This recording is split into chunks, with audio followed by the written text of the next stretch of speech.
अस्सलाम वालेकुम एवरीवन। जैसा तुम सब जानते हो, मैं ਤੁਹਾਡਾ ਆਪਣਾ ਦੋਸਤ ਜੀ ਮੁਹੰਮਦ ਵਜੀਲ ਹਸਨ ਤੇ ਅੱਜ ਅਸੀਂ ਆਏ ਹੋਏ ਆ ਤੁਹਾਨੂੰ ਇੱਕ ਆਰਟ ਦਿਖਾਉਣ। ਇੱਕ ਆਰਟਿਸਟ ਦਾ ਮਲਵਾਨ ਜਿਹਦਾ ਆਰਟ ਤੁਸੀਂ ਦੇਖ ਕੇ ਵਾਕਈ ਹੈਰਾਨ ਪਰੇਸ਼ਾਨ ਹੋ ਜਾਓਗੇ। ਇੱਕ ਐਸਾ ਆਰਟਿਸਟ ਜਿਹਨੇ ਬਹੁਤ ਮਿਹਨਤ ਕੀਤੀ, ਮਿਹਨਤ ਤੋਂ ਬਾਅਦ ਵਿੱਚ ਉਹਨੇ ਆਪਣਾ ਇੱਕ ਕਹ ਲੋ ਕਿ ਆਪਣੇ ਕੰਮ ਦੇ ਮਾਸਟਰ ਬਣਿਆ ਤੇ ਅੱਜ ਉਹਦਾ ਮਲਵਾਨੇ ਆ ਤੇ ਉਹਦਾ ਆਰਟ ਦਿਖਾਉਂਦੇ ਆ ਤੇ ਆਜੋ। अस्सलाम वालेकुम अली भाई। वालेकुम अस्सलाम। की हाल है ਤੁਹਾਡੇ? अल्हम्दुलिल्लाह सब ठीक ठाक। ਤੇ ਜਿਸ ਤਰ੍ਹਾਂ ਕਿ ਜੀ ਤੁਹਾਨੂੰ ਦੱਸਤਾ ਹੈ ਕਿ ਅਸੀਂ ਅਲੀ ਭਾਈ ਕੋਲ ਲੈ ਕੇ ਆਏ ਆ, ਸਾਡੇ ਪਿੰਡ ਦੇ ਬਹੁਤ ਅੱਛੇ ਆਰਟਿਸਟ ਆ। ਆਰਟ ਤੁਹਾਨੂੰ ਵੀਡੀਓ ਦੇ ਅਸੀਂ ਨਾਲ ਨਾਲ ਦਿਖਾਉਂਦੇ ਜਾਵਾਂਗੇ ਤੇ ਕੁਝ ਇਹਨਾਂ ਕੋਲ ਸਵਾਲਾਤ ਕਰਾਂਗੇ ਪਹਿਲੇ, ਕਿਉਂਕਿ ਸਵਾਲਾਤ ਤੋਂ ਬਗੈਰ ਸਾਡੀ ਵੀਡੀਓ ਨਹੀਂ ਬਣ ਸਕਦੀ।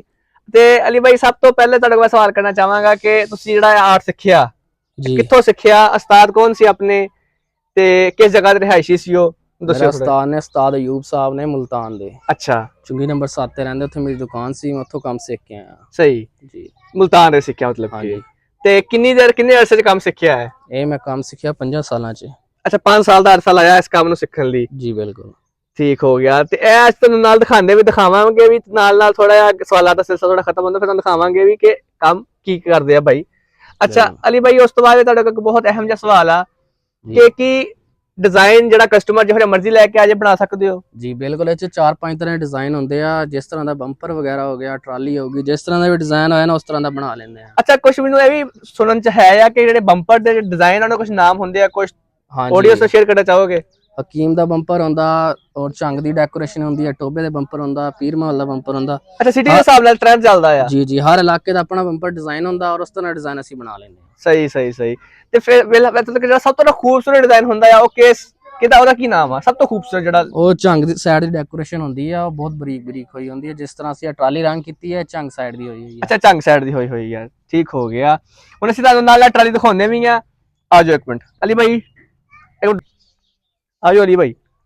ਅੱਛਾ, ਤੇ ਅਲੀ ਭਾਈ ਨਾਲ ਦਾ ਦੱਸ, ਤੁਸੀਂ ਥੋੜਾ ਦੱਸ ਚਲਿਓ ਇਹ ਡਿਜ਼ਾਈਨ ਝੰਗ ਦਾ ਤਿਆਰ ਹੋਇਆ ਆ? ਹਾਂਜੀ ਬਿਲकुल ਜੀ। ਠੀਕ ਹੋ ਗਿਆ। ਅੱਛਾ ਜੀ, ਹਾਂ ਮਾਸ਼ਾਅੱਲਾ, ਛੜੀਆਂ ਭਾਈ ਸੋਹਣੀਆਂ ਪਾਈਆਂ। ਠੀਕ ਹੈ ਨਾ, ਤੁਸੀਂ ਚੈੱਕ ਦਿਖਾਓ ਜੀ, ਇਹਨਾਂ ਨੂੰ ਵੀਵਰਸ ਨੂੰ ਦਿਖਾਓ। ਹਾਂ, ਡਿਜ਼ਾਈਨ ਸਾਡੇ ਡਿਜ਼ਾਈਨ ਮਾਸ਼ਾਅੱਲਾ ਬੜਾ ਪਿਆਰਾ ਆ। ਅੱਛਾ ਜੀ, ਹੁਣ ਇਹ ਜੀ ਡਿਜ਼ਾਈਨ ਤਿਆਰ ਹੋਇਆ ਮਾਸ਼ਾਅੱਲਾ।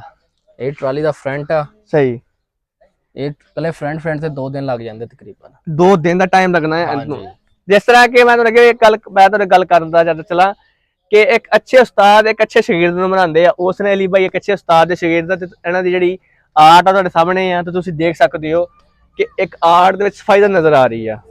ਕਿਉਂ ਅਲੀ ਭਾਈ ਇਸ ਤਰ੍ਹਾਂ ਹੀ ਆ? ਬਿਲਕੁਲ। ਇਹ ਜਿਹੜਾ ਹੈ ਨਾ ਟੋਟਲ ਡਿਜ਼ਾਈਨ ਬਣਿਆ ਸਿਰਫ ਸਾਡੇ ਦਿਮਾਗ 'ਚ ਹੁੰਦਾ, ਅਸੀਂ ਕਿੱਥੋਂ ਕਾਪੀ ਨਹੀਂ ਇਹਨੂੰ ਕਰਦੇ। ਸਹੀ। ਨਾ ਇਹ ਸਾਡੇ ਕੋਲ ਸਟੈਂਸ਼ਲ ਹੁੰਦਾ, ਇਦਾਂ ਦੀ ਕੋਈ ਚੀਜ਼ ਨਹੀਂ ਹੁੰਦੀ, ਸਿਰਫ ਸਾਡੇ ਦਿਮਾਗ 'ਚ ਡਿਜ਼ਾਈਨ ਹੁੰਦਾ ਔਰ ਅਸੀਂ ਉਸੇ ਤਰ੍ਹਾਂ ਕਾਪੀ ਕਰ ਦਿੰਦੇ ਤੁਹਾਡੇ ਔਜ਼ਾਰ ਤੇ। ਮਾਸ਼ਾਅੱਲਾ ਮਾਸ਼ਾਅੱਲਾ।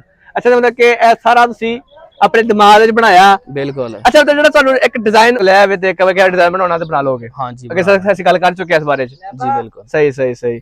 ਠੀਕ ਹੋ। ਆਪਣੇ ਵੀਵਰਸ ਨੂੰ ਲੈਂਦੇ ਜੀ ਇਜਾਜ਼ਤ। ਠੀਕ ਆ, ਤੇ ਤੁਹਾਨੂੰ ਅਲੀ ਭਾਈ ਨੰਬਰ ਨੋਟ ਕਰਵਾ ਦਿੰਦੇ ਆ। ਜਿਸ ਭਾਈ ਨੇ ਕੰਮ ਅਲੀ ਭਾਈ ਨੂੰ ਕਰਵਾਉਣਾ ਹੋਵੇ ਕਰਵਾ ਸਕਦਾ ਆ। ਅਲੀ ਭਾਈ ਆਪਣਾ ਨੰਬਰ ਨੋਟ ਕਰਵਾਇਓ। 0314 0409 987 ਮੇਰਾ ਨੰਬਰ ਆ। ਸਹੀ ਹੋ ਗਿਆ। ਸਾਡਾ 5 ਮੋਡ ਅਲ ਰਿਆਜ਼ ਮਾਰਬਲ ਸ਼ੋਰੂਮ ਤੇ ਮੇਰੀ ਦੁਕਾਨ ਆ। ਸਹੀ। ਵੈਸੇ ਵੀ ਮੇਰੇ ਨੰਬਰ ਅਕਸਰ ਲਿਖੇ ਵੀ ਹੁੰਦੇ ਆ ਔਜ਼ਾਰਾਂ ਦੇ ਉੱਪਰ, ਉੱਥੋਂ ਲਿਖ ਕੇ ਆ ਸਕਦੇ ਹੋ ਤੁਸੀਂ। ਲੇਕਿਨ ਤੁਸੀਂ ਦੱਸ ਦਿੱਤਾ ਤੁਹਾਡੀ ਫੈਸਿਲਿਟੀ ਲਈ।